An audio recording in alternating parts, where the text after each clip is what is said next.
This is the Project Censored show on Pacifica Radio. It is Friday, May 3rd. I'm Mickey Huff in studio with Peter Phillips. Today we celebrate World Press Freedom Day as we talk to film producer Jean-Philippe Tremblay regarding his new film, Shadows of Liberty. We will be playing segments of the film that offers a critique of corporate media's practices of censorship and bias, something we've been doing here at Project Censored for 37 years.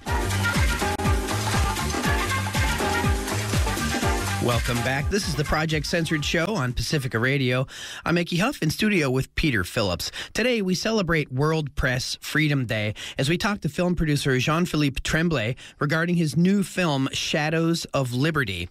We will be bringing you an interview with the filmmaker Jean-Philippe Tremblay, and we'll be playing a few excerpts from the film Shadows of Liberty, again celebrating independent journalism and discussing the significance and importance of community-based, people-based, grassroots-based journalism. So here is Peter Phillips to introduce Jean-Philippe Tremblay. Peter? Hello. Jean-Philippe Tremblay is a London-based filmmaker who's originally from Quebec. He spent 5 years researching and producing and directing the documentary Shadows of Liberty, which explores censorship and corporate control of the U.S. media. Jean-Philippe, are you with us? Yes, I am. Hi, how are you doing? Thank you very much. You're currently in London. It's really nice to have you on the air with us. Ben Bagdikian, you honor in this film, and you say that his book, Media Monopoly, helped you inspire this. So tell us how that happened and what was important about Media Monopoly. Well, here in London, we produced a documentary filmmaking organization called Doc Factory. And with Doc Factory, we wanted to focus on documentaries that make a difference, documentaries that look at subjects that are most important to people. And we were researching a handful of projects, but we could only make one at a time as it is. And during our research, we came across Ben Bagdikian's last book, which is called The New Media Monopoly. He wrote that book in 2004. The first one he wrote was back in the early 80s. And basically what the book says is how just a handful of corporations, media conglomerates, control everything we see, hear, and read. And that was really such an inspiration for us. It's a great book by Ben Bagdikian, who's an amazing American journalist all the way since the 1950s. He was one of the first journalists to write about the civil rights movement on a national level back in the 1950s. He's also been the editor of the Washington Post, and he was responsible for publishing the Pentagon Papers that was revealed by Dan Ellsberg back in the early 70s. So that really inspired us. And at the same time, in 2007, the FCC chairman at the time, Kevin Martin, had begun or had announced that he was going to do media ownership hearings across the United States. So with our inspiration from Ben Bagdikian's book and the ownership hearings beginning around the United States, we just put two and two together, and it was just obvious that was a great opportunity for us to speak about the media monopoly in the United States. We're speaking with Jean-Philippe Tremblay, maker of the new film Shadows of Liberty that explores the corporate media practices of censorship and bias. Jean-Philippe joins us live here from London. Jean-Philippe, this is Mickey Huff from Project Censored. Again, thank you for joining us. Thank you. Your film Shadows of Liberty is a powerful expose of, a problem that is invisible to many because so many people rely on corporate media for news and information. And one thing the corporate media do very well at covering up is their own conflicts of interest, their own misdeeds, their own biases, and so forth. And you explore that in the film. Are there, if you could pick a couple highlights or points from the film that you really hope that people take away with them once they see it, what would those be? Well, I think a lot of people, they have an idea about how the media produces information. But I think once after seeing the film, our goal was really to let people know how bad it is and how big the control is and how it affects us. And it's kind of a very sophisticated propaganda that's happening, which allows for false wars to be fought, like the one we described in Iraq. I guess a real goal for the film was really to, on the one hand, show how these big corporations came to own most of the media in the United States. And, you know, the media in the United States started when the country was founded. So we kind of tell that history. So it's important for us and our team to really reveal that information, because people think that, you know, these corporations have come about just like any other corporation, but what we see through the film is that it's really because of government laws, and you can say government giveaways, that these corporations have been able to own and control all of the media that we see, hear, and read.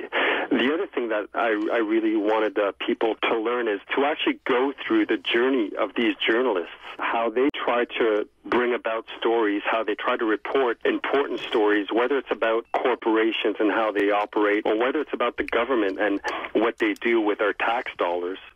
I really wanted people to follow these journalists. And we're not talking about any journalists. We're talking about Pulitzer Prize-winning journalists, journalists who have been awarded by the mainstream media, also by independent media. But these are groundbreaking American journalists, the most groundbreaking today, if not of all time. I mean, we were talking earlier about the inspiration, Ben Begdickian, and what a great journalist he was. The 38 people who speak in the film are amazing journalists who try to report important stories about corporations, about government, and they're stopped to do their reporting. And not only are they stopped by this very power that they're trying to report about, the government and these corporations, but it doesn't just stop there. They're brushed aside. Their lives are turned around.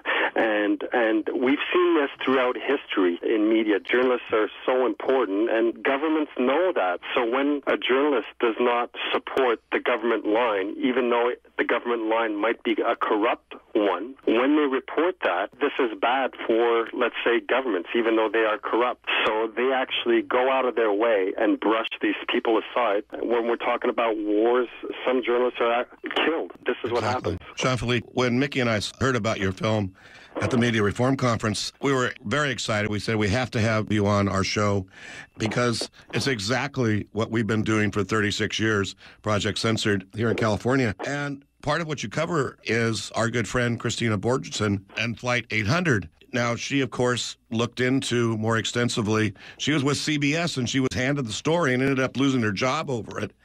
And she gets labeled a conspiracy theorist. Were you a little afraid of that label as you were making this film? I was a little bit afraid, but then again, our challenge to make this film was to really challenge ourselves and really take the toughest stories, even the ones that have been covered up by government and by mainstream media, and they cover it up by clever ways, and that's why we're talking about sophisticated propaganda. You know, they'll take a story, and the mainstream media will put this word on it, conspiracy theory, all over the place, and when people see it, they just say, oh yeah, that's a conspiracy theory. Well, how about let's ignore this kind of label that the mainstream have put on it, and why don't we ask the right questions? What is the story? What were the facts? What did this journalist try to report? That's what we try to reveal in the film. We take a look at some of the toughest stories that were really suppressed by the mainstream media in extraordinary ways, and we just try to reveal the truth. And we do that by talking to the actual journalists that are independent and from the mainstream media. We talk to their families, we talk to the people that were involved in the stories, and we really try to get down to the truth. And the truth is that we do have a mainstream media that supports, I mean, let's face it, all they're working for is at the bottom line. It's making maximum profits. And they've taken news journalism and turned it into some kind of propaganda mechanism, as well as some kind of sensationalist entertainment kind of programs. Yeah, that's right, so, Jean-Philippe. We call that junk food news and news abuse. Absolutely. And unfortunately, people have a real steady diet of this. And as far as a news diet, well, it's certainly high in fat and low in nutrition to carry that on. You have, again, an amazing film here. It's a who's who of media reform and activism in terms Absolutely. of the folks that you've got in here. Like you mentioned, Ben Begdickian, of course, certainly Bob McChesney, Jeff Cohen, Cowan, Christina Borgeson, Chris Hedges, Gary Webb, and we'll be featuring a little bit from Christina Borgeson and Gary Webb here in a moment. So we certainly thank you, especially for pointing out this issue. We agree with you, couldn't agree more, and in fact laud you most highly for going and addressing some of the most controversial issues and not being scared away by the labels conspiracy theory and conspiracy theorist, because these areas, these state crimes against democracy and state and corporate crimes against democracy are very significant. You also highlight WikiLeaks, Julian Assange. Again, you've done a really commendable job. It's a very wonderful film, and we hope it goes far and wide. No, thank you so much for that. And just to add to some of those people, we also have like activists like actor-director Danny Glover. We have the creator of The Wire and Tremblay, David Simon, whose amazing shows actually show on Time Warner's HBO. But he comes and talks in our film as a journalist, telling us about the mainstream journalism in the United States. And in a way, we're kind of living the story of our film. In a way, we say that information is so difficult to get into the United States. Well, we featured this film with all these amazing American journalists, and it's very hard for us to get this film into the U.S. I mean, we've shown it around the world. We've had theatrical distribution in Canada, and we're really kind of struggling to get it into the United States, yet we're having accolades from all these countries around the world, from independent organizations such as Project Censored and others in the United States. And we're so thankful that we have other independent organizations like KCET Link, who are actually showing our film for free. You can stream it for free on KCET Link, and then you can know exactly what we're talking about. So I urge everyone in the United States, go on your computer, KCET Link, watch the film, post your comments on Twitter, on Facebook, and let's get this conversation going, because this is the most important subject today facing the United States. We agree with you, Jean-Philippe Tremblay, and we will certainly do our best at Project Censored to spread the word far and wide, and we thank you for the courage and standing up to say the things that need to be said. Jean-Philippe Tremblay, shadowsofliberty.org. Thanks so much for joining us. Thank you very much for your support, and I love your show, and I love your organization.